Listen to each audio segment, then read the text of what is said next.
Rebonjour, donc la suite des petits croquis aquarellés.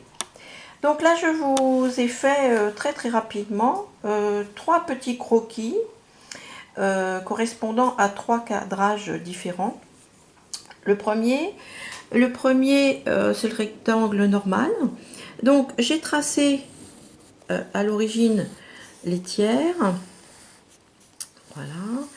Et j'ai regardé où tombaient en fait mes points sur la diagonale. Alors les points en fait ils tombent ici.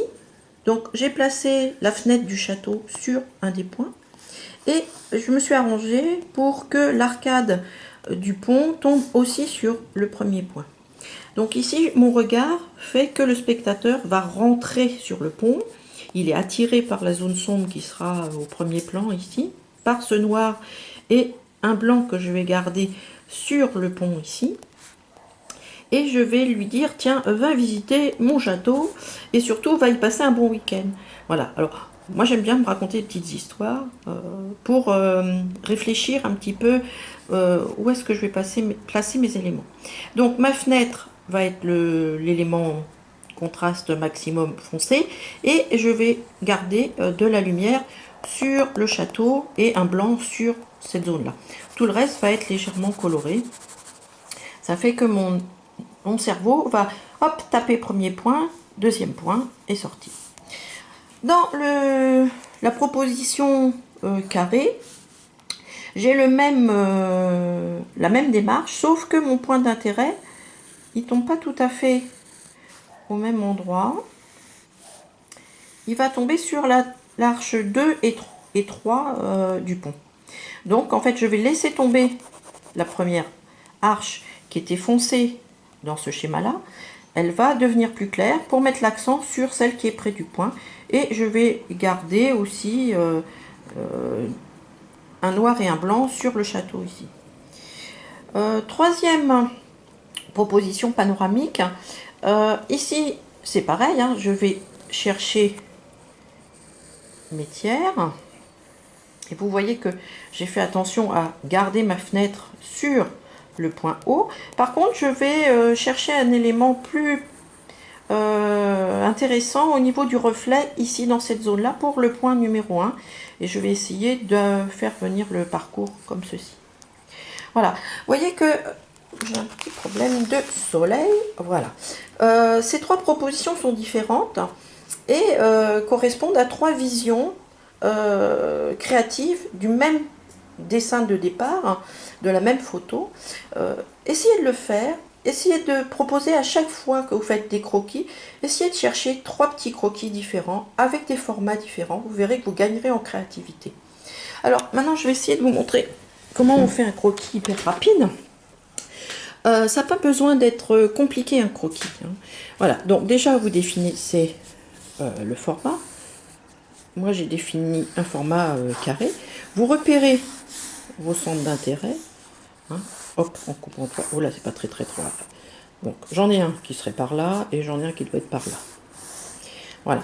Donc, ça veut dire que c'est pas très pratique de tenir la caméra en même temps. Voilà. Donc ici, j'ai mon château. Voilà. Alors, un croquis, c'est pas un dessin magnifique, c'est pas une œuvre d'art. C'est juste en fait une étape de la réflexion. Hein, c'est pour en fait que votre cerveau, lui, définisse des choses avant de faire votre tableau. Alors, à l'aquarelle, c'est très important d'avoir cette pensée avant de travailler pour ne pas penser dans. Quand on pense dans l'aquarelle, vous allez trop lentement et votre geste s'en ressent et vous perdez de la qualité. Donc, c'est un peu dommage. Essayez de faire des croquis préparatoires avant. Vous verrez, vous gagnerez en qualité et puis vous gagnerez aussi en créativité. Voilà, donc voilà en gros les bases de mon croquis, hein, ça n'a pas besoin d'être sophistiqué, c'est ce que je vois sur mon aquarelle. Après, une fois qu'on a ça, on repère où on met les blancs. Alors moi j'ai décidé d'avoir une zone importante ici et une zone importante ici. Je sais que l'entrée est ici, donc en général on va foncer un tout petit peu la zone d'entrée. Plus c'est foncé, plus ça avance. Voilà. Ici, j'ai quelque chose de très sombre. Moi, j'ai pas besoin que ça avance, donc je vais le calmer un petit peu. Et mon centre d'intérêt, il est sur mon château, donc je vais bien accentuer ma fenêtre, parce que c'est ça. Et je sais que je vais garder un blanc sur le volume de la tourelle.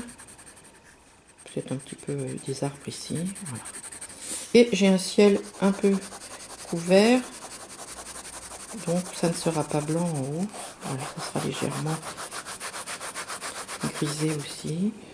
J'ai un joli éclairage derrière le château. Le centre d'intérêt, c'est le château. Le but, c'est d'aller passer le week-end dans ce magnifique château écossais. Ou irlandais, je ne sais plus. Enfin, il est quand même très beau, ce château. Donc, ça serait dommage de pas en profiter. Voilà. Donc, mon croquis est fini. Je sais exactement ce que je veux mettre en évidence. Je vais mettre en évidence les arches du pont, mais la deuxième et la troisième. Je veux que mon spectateur ait envie de rentrer, de visiter et de rester dans mon château. Voilà.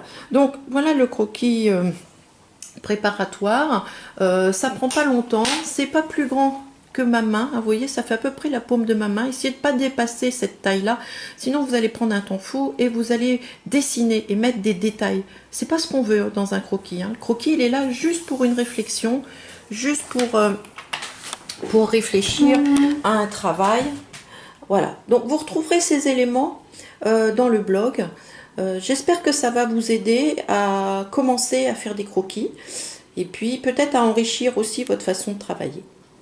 Voilà, et bien écoutez, à bientôt.